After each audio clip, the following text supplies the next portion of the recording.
Dans Koh Lanta, diffusé tous les mardis soirs sur TF1 depuis le 21 février, des silhouettes, très proches de tous les candidats du jeu, sont recrutées par la production et visibles dans certaines images diffusées à l'antenne.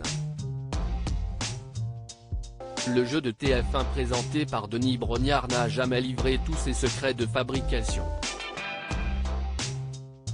Côté production, tout est mis en place sur le tournage de Koh Lanta pour ne rien louper des moindres actions des aventuriers se livrant une lutte acharnée pour être le dernier survivant.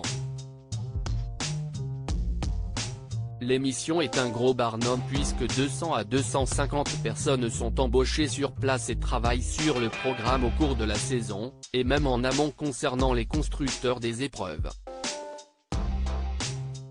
Mais saviez-vous que certaines des images diffusées à l'antenne sont retournées après les jeux? Découvrez comment et pourquoi. Les coulisses du tournage de Koh Lanta dévoilées, impossible de s'arrêter ni de refaire quoi que ce soit parmi les métiers de l'ombre, des testeurs de jeux sont recrutés par la production. Ils arrivent avant le premier jour de tournage en fonction de la construction des épreuves pour tester les nouveautés notamment explique le producteur Julien Magne.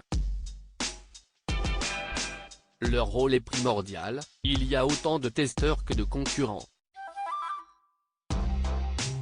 On se met en situation réelle d'une épreuve. Ces étapes de test, en amont, en atelier ou sur le terrain grandeur nature sont très importantes, parce que le jour où les aventuriers débarquent sur le jeu, quand Denis Brognard donne le top départ, le jeu se poursuit jusqu'à la fin. Impossible de s'arrêter ni de refaire quoi que ce soit même si on a une caméra mal positionnée ou quelqu'un qui rate une action, poursuit le producteur. Et ce dernier de préciser, les épreuves de Koh Lanta sont racontées comme une épreuve sportive.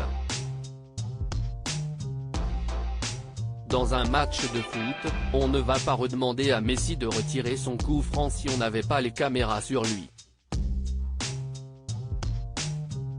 Des doublures se remettent exactement dans les mêmes positions que les aventuriers de Koh Lanta en plus des plans serrés, proches des candidats, et des caméras qui filment les jeux depuis un avion le jour J, des drones, qui ont même leur jour dédié le premier samedi du mois de mai, capturent également les épreuves, depuis le ciel. Mais comment se fait-il que nous ne voyons pas les cadreurs dans ces plans? Sur les plans très larges avec les paysages autour et sans les caméras, des doublures se remettent exactement dans les mêmes positions que les aventuriers, explique le producteur. Des scènes de l'émission de survie sont donc rejouées, après coup, pour offrir de belles images en plan large. On fait ça pendant la saison, en fonction du plan de travail prévu et quand les équipes sont disponibles précise Julien Magne.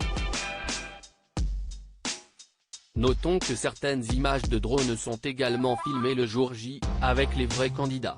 À lire aussi le plastique de mes chaussures fondait, un cadreur de Pékin Express se confie sur les conditions de tournage difficiles.